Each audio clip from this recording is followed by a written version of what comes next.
नमस्कार मेरे प्यारे बच्चों, स्वागत है आपका। मेरे प्यारे बच्चों, आज का जो क्वेश्चन है आपका, एक समान वैद्युत क्षेत्र में स्थित वैद्युत द्विध्रुव आवेश का हमें क्या ज्ञात करना है? बल योग ज्ञात करना है। ठीक है, यानी एक समान वैद्युत क्षेत्र में स्थित वैद्युत द्विध्रुव पर बल योग क्या होगा, यानी टाउ। ठीक है, तो मेरे प्यारे बच्चों देखते हैं इस क्वेश्चन को। अच्छा क्वेश्चन है हम, और 2024 के लिए काफी महत्वपूर्ण क्वेश्चन है। ठीक है, तो देखते हैं सबसे पहले हम डायग्राम, ये हम वैद्युत क्षेत्र बनाए। ठीक है, ये वैद्युत क्षेत्र की दिशा है इस तरफ के लिए। ठीक है,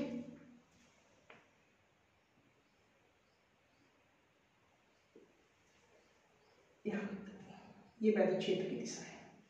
ठीक, तो वैद्युत क्षेत्र की दिशा है, ये वैद्युत द्विध्रुव आघूर्ण है। ठीक है, जो एक समान वैद्युत क्षेत्र में रखा हुआ है, कितने एंगल पर? थीटा कोण पर। और ये BC है। अगर BC, ये हम इस समकोण त्रिभुज में जब sin थीटा बराबर का फॉर्मूला लगाते हैं, sin थीटा वाला लंबा टेकड़ वाला, तो जो BC आए, यहाँ से जो BC आएगा आपका, सॉरी यहाँ BC होगा। ठीक है, BC कितना आएगा? AB sin थीटा यानी 2L। AB कितना है? AB है आपका 2L। ठीक है, एक बार देखते हैं। सबसे पहले हमने एक डायग्राम बनाया है। डायग्राम में आपने देखा ये वैद्युत क्षेत्र है, और ये भी क्या है? वैद्युत द्विध्रुव है, जिसकी लंबाई कितनी दे रखी है? 2L। ठीक है, ये वैद्युत क्षेत्र में थीटा कोण के साथ रखा हुआ है। थीटा कोण के साथ अगर रखा हुआ है, अगर बात की जाए कि BC क्या होगा, तो BC ये एक समकोण त्रिभुज है, और समकोण त्रिभुज में आप जाते हैं sin थीटा बराबर होता है लंबटे कण। अगर मैं sin थीटा बराबर लंबटे कण जब लगाऊंगा, तो BC का जो मान आएगा वो मेरे प्यारे बच्चों 2L sin थीटा आएगा, और AB मैंने यहाँ पे लिख दिया कितना है। ठीक है, तो सबसे पहले डायग्राम आपको समझ में आ गया। अब देखते हैं हम इसकी परिभाषा क्या है। माना AB एक वैद्युत द्विध्रुव एक समान वैद्युत क्षेत्र E में क्षेत्र के साथ थीटा कोण पर रखा गया है। ठीक है, माना AB एक वैद्युत द्विध्रुव एक समान वैद्युत क्षेत्र E में क्षेत्र के साथ थीटा कोण बनाते हुए स्थित है या रखा हुआ है। ठीक है, अब इस द्विध्रुव पर प्लस Q आवेश पर लगने वाला बल, यानी हमने देखा इस पर दो बल लग रहे हैं, एक माइनस Q आवेश के कारण, एक प्लस Q आवेश के कारण। ठीक है, तो द्विध्रुव पर प्लस Q आवेश पर लगने वाला जो बल होगा, यानी F1 जो होगा Q इंटू E होगा, वो होगा क्षेत्र की दिशा में। ठीक है, समझ में आ गया। अब द्विध्रुव के माइनस Q आवेश पर लगने वाला बल क्या होगा? F2 QE इक्वल टू क्षेत्र, ये विपरीत दिशा में होगा क्योंकि ये इधर की ओर लग रहा है। ठीक है, ये क्षेत्र की दिशा में हो गया और ये क्षेत्र की विपरीत दिशा में हो गया। बात समझ में आ गई। अब ये दोनों बल आपने देखा, दोनों बल बराबर है। ये दोनों बल बराबर का विपरीत हैं, बराबर हैं और विपरीत हैं, यानी दिशा में कैसे? एक इधर के लिए तो दूसरा इस तरफ के लिए। ठीक है, बराबर का विपरीत है, अतः यह एक बल युग्म बनाते हैं। क्या बनाते हैं? एक बल युग्म बनाते हैं, जो द्विध्रुव को, ये जो द्विध्रुव है, इस द्विध्रुव को घुमाने यानी क्षेत्र की दिशा में घुमाने का प्रयत्न करते हैं। यानी ये दोनों बल क्या करेंगे? इस द्विध्रुव को घुमाने का प्रयत्न करेंगे। समझ में आ गया? क्षेत्र की दिशा में घुमाने का प्रयत्न करते हैं। समझ में आ गया।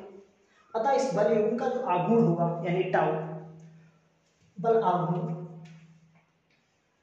ठीक है, बल आघूर्ण टाउ बराबर बल इनटू यानी गुणा बलों की क्रिया रेखा के बीच की लंबवत दूरी। तो बल क्या है?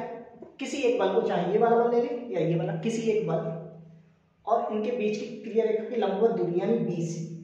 ठीक है, तो ये BC आ गया, यहां तक समझ आया। अब त्रिभुज ABC में, इस त्रिभुज ABC में sin थीटा बराबर होता है लंब बटे कण। तो लंब क्या है आपका? BC, कण क्या है आपका? AB।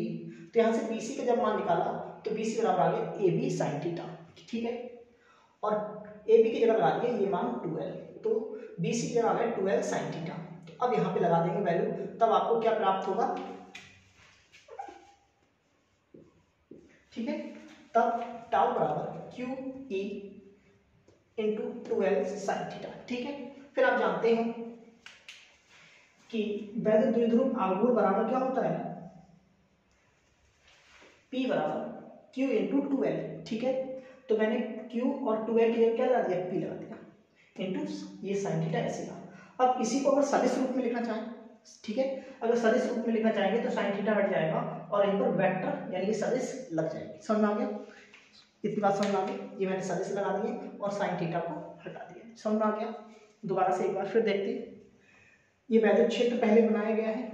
वैद्युत क्षेत्र में एक वैद्युत द्विध्रुव AB रखा गया है जिसकी लंबाई क्या है, 2L है, ठीक है, जो थीटा कोण पर रखा गया है वैद्युत क्षेत्र में, क्षेत्र के साथ जो भी कोण बना रहा है, कितना बना रहा है, थीटा कोण। अच्छा BC की बात की जाए, BC तो BC क्या है, 2L साइन थीटा, BC बराबर 2L साइन थीटा लिख दिया है। और ये AB की बात की जाए तो AB 2L है, ठीक है। अब इसकी परिभाषा, माना AB एक वैद्युत द्विध्रुव एक समान वैद्युत क्षेत्र E में क्षेत्र के साथ थीटा कोण बनाते हुए स्थित है, ठीक है।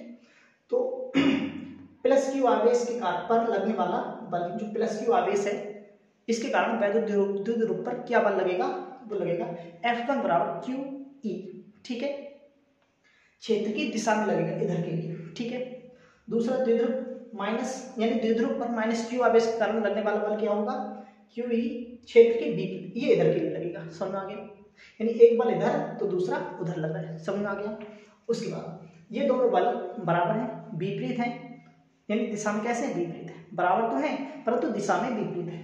ये दोनों बल बराबर विपरीत हैं, अतः यह एक बलयुग्म बनाएंगे। क्या बनाएंगे, बलयुग्म बनाएंगे, जो इस द्विध्रुव को घुमाने का प्रयत्न करेगा। किस दिशा में, क्षेत्र की दिशा में, जो द्विध्रुव को क्षेत्र की दिशा में घुमाने का प्रयत्न करता है। समझ में आ गया। अतः इस बलयुग्म का आघूर्ण यानी टाउ जो होगा, बल इंटू बलों की क्रिया रेखा की बीच की लंबवत दूरी, यानी एक किसी एक बल, ठीक है, किसी एक बल, या तो आप इसे लिखें या इसे, कोई मतलब नहीं है, और इनके बीच की जो लंबवत दूरी है BC वो लिख दिया, ठीक है। अब त्रिभुज ABC में साइन थीटा बराबर BC अपॉन AB। अब BC का हम यहाँ से जब मान निकालेंगे, सॉरी BC का, तो ये AB यहाँ चला जाएगा तो BC बराबर आएगा AB साइन थीटा, ठीक है। BC बराबर आएगा AB साइन थीटा, AB का मान कितना है, 2L sine theta. Clear, value लगा दीजिए BC की जगह, तो टाउ बराबर QE into 2L sine theta. आप जानते हैं कि वैद्युत द्विध्रुव आघूर्ण P बराबर होता है Q इंटू 2L, तो Q और 2L की जगह क्या लगा दिया हमने, P लगा दिया, ठीक है। तो EP इंटू साइन थीटा। अब इसे हमने सदिश रूप में लिखा, ये इसका सदिश रूप हो गया। समझ में आ गया। अब देखो इसकी तीन कंडीशन हो सकती है। वैद्युत द्विध्रुव, अगर ये वैद्युत द्विध्रुव इस क्षेत्र के क्या हो, समांतर हो, उस समय थीटा जो होगा क्या होगा, 0 डिग्री। सही, कितना होगा, 0 डिग्री होगा। अगर वैद्युत द्विध्रुव क्षेत्र की दिशा के समांतर रखा हो, ठीक है, तो जो वैद्युत द्विध्रुव आघूर्ण होगा क्या होगा, 0 होगा। समझ आ गया। यानी बलयुग्म क्या होगा, बलयुग्म का जो आघूर्ण होगा क्या होगा, 0 होगा। क्यों होगा, क्योंकि थीटा बराबर 0 रखने पर ये टाउ का मान क्या हो जाएगा, 0 हो जाएगा। यानी इस स्थिति में जो वैद्युत द्विध्रुव है ये स्थायी स्थिति में, स्थायी संतुलन में होगा। दोबारा सुनिए, यदि वैद्युत द्विध्रुव क्षेत्र के समांतर और क्षेत्र की दिशा में रखा हो तो थीटा क्या होगा, 0 डिग्री होगा।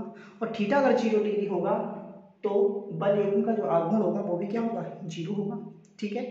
इसका मतलब इस पर कोई भी बलयुग्म कार्य नहीं करेगा। समझ में आ गया।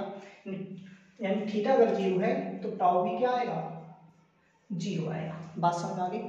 इसका मतलब यह है कि जब वैद्युत द्विध्रुव क्षेत्र के साथ, क्षेत्र के समांतर अगर रखा हुआ है तो द्विध्रुव पर कोई भी बलयुग्म कार्य नहीं करेगा।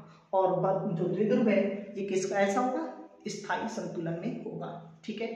दूसरी कंडीशन, अगर वैद्युत द्विध्रुव, यदि वैद्युत द्विध्रुव, ये द्विध्रुव आघूर्ण है ना, हाँ ये द्विध्रुव, अगर ये वैद्युत द्विध्रुव आपका वैद्युत क्षेत्र के लंबवत रखा है तो इस स्थिति में जो टाउ होगा P इंटू E ये होगा। यानी इस स्थिति में जो वैद्युत द्विध्रुव है इस पर अधिकतम बलयुग्म कार्य करेगा। क्या करेगा, अधिकतम बलयुग्म कार्य करेगा। कब, जब थीटा 90 डिग्री होगा। थीटा 90 डिग्री कब होगा, जब वैद्युत द्विध्रुव क्षेत्र के लंबवत रखा हो तब। ठीक। तीसरी कंडीशन है,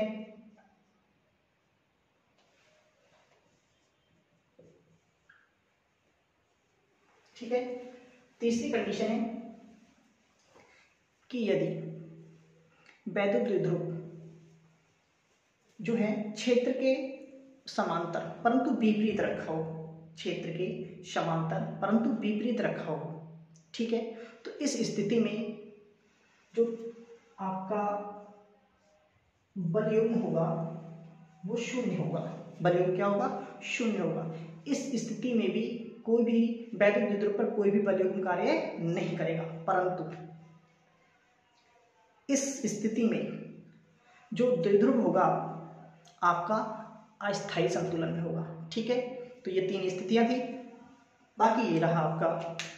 मुझे उम्मीद है कि मेरे प्यारे बच्चों आप लोगों को समझ में आ गया है। तो बाकी मिलते हैं अगले क्वेश्चन के साथ अगली वीडियो में।